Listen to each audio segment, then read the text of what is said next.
Longer करें।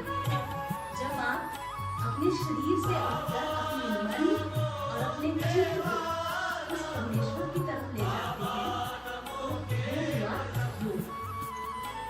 श्री श्री अरविंद जी ने योग की व्याख्या करते हुए यम क्या करता है, आप अपने समाज में रह करके परमात्मा की ओर बढ़े। उसके 5 नियम हैं, झूठना बोलना, हिंसा न करना, इस तरीके से 5 नियम। और नियम क्या होते हैं? नियम है समाज में रह करके अपने मन की और अपने शरीर की शुद्धि के लिए 5 नियम है।